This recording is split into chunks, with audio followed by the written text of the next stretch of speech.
The Doll's Christmas by Tasha Tudor.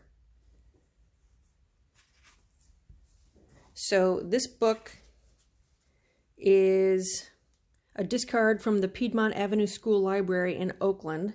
So it has this cool handwriting in the front. She's so quiet. She's so nice. But it also was published in 1950. It also is missing pages 2 and 3 of the text. So I'm going to read page 1, and then I found pages 2 and 3, and then I'll get back to the pictures. But this is where the pages are missing. Okay, here we go. A Doll's Christmas. Sorry, The Doll's Christmas. Once upon a time, there were two very old dolls who lived with two little girls in an old red house. The dolls' names were Sethany Ann and Nicey Melinda. The girls' names were Laura and Effner. Sethany Ann was French and very elegant. Nicey Melinda wasn't elegant, but she was full of character. She had the brightest eyes of blue glass and a nose quite worn down with generations of loving and scrubbing. The dolls were extremely fortunate, for they had a house all their own, which was named Pumpkin House. Okay. Sethany and Nicey were not dollhouse dolls at all. They were large dolls, over a foot tall. What was so wonderful about Pumpkin House was that it was the right size for large dolls. It took up the side of a room and even turned the corner. Effner had to stand on a chair to reach the second floor. There was a kitchen, 2 bedrooms, a bathroom, a parlor, a dining room, and a front hall, and a conservatory with real pots of plants in it, and a live turtle named Ezekiel. The house had everything 2 dolls could need, from an iron stove in the kitchen to a complete set of china in the dining room cupboards. It even had electric lights and a handsome horsehair sofa. Every year at Christmas, Sethany and Nicey had a dinner party and a Christmas tree of their own, and after dinner they had a marionette show given especially in their honor, to which they invited all their friends. Laura and Effner sent out invitations on doll-sized notepaper by sparrow post. So here's the page I copied. This is what the invitation said. Miss Sethany Ann and Miss Nicey Melinda request the pleasure of your company at a marionette show on Christmas Day at candlelight at the Red House. Of course, there had to be a great deal of preparation for such a party. 2 days before the party, here we go. 2 days before the party, Laura and Effner dressed Nicey and Sethany in their warmest clothes and took them to the woods to get the doll's Christmas tree. Okay, so here we go. When they came home, they had tea to warm themselves and then decorated the tree. They hung it with silver nutmegs and golden pears and bright balls of many colors. They made a paper chain and cornucopias and wound it round and round with tinsel. The day after gathering greens, the children's cousins arrived for the holidays. One of the cousins had a doll named Lucy. She was Sethany's and Nicey's best friend. She was taken to the spare room of Pumpkin House, where she and Nicey and Sethany spent a happy morning talking about many things. Dolls do talk, you know. In the afternoon, the dolls put on their aprons and came to the kitchen to help with the party preparations.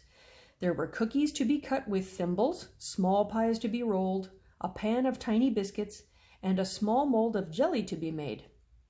The dolls felt quite tired when everything was finally finished and put away. They went to bed in expectation of tomorrow. The dolls awoke to find 3 stockings hanging on the mantelpiece. They were filled with tiny presents and topped off with doll-sized candy canes. After opening their stockings, the dolls spent the day quietly until 4, when they were washed, powdered, and dressed in their best clothes. Laura had cut a bouquet of rose geraniums for Sethany to hold and pinned some in her hair, too. The dolls looked very beautiful. Lucy, Nicey, and Sethany came down as the tall clock struck 3:30. Dinner was to be served in the parlor of the Red House because there wasn't room in the Pumpkin House for all the guests. Just 3 dolls had been invited, as the dinner service was for 6 only. Their names were Henrietta, Meg, and Trilby, and they were waiting in the hall. They all went in to dinner. What a delightful sight met their eyes! On one side of the room stood the dolls' tree, completely surrounded by presents. In the middle of the room was the breadboard, spread with a lacy cloth. There were 4 candles in silver candlesticks and a centerpiece of geraniums and parsley. Tiny place cards told them where to sit. The boys of the family played butler and served the dinner. There were 3 courses, beginning with soup and ending with ice cream and champagne in a doll-sized bottle, only it was ginger ale. They all enjoyed themselves immensely. After dinner, the dolls sat about the tree and opened their presents. I couldn't possibly tell you all that they received, for that would take too long. By candlelight time, all was in readiness for the marionette show. The family were dressed in old-fashioned clothes. The children and dolls sat waiting for their guests.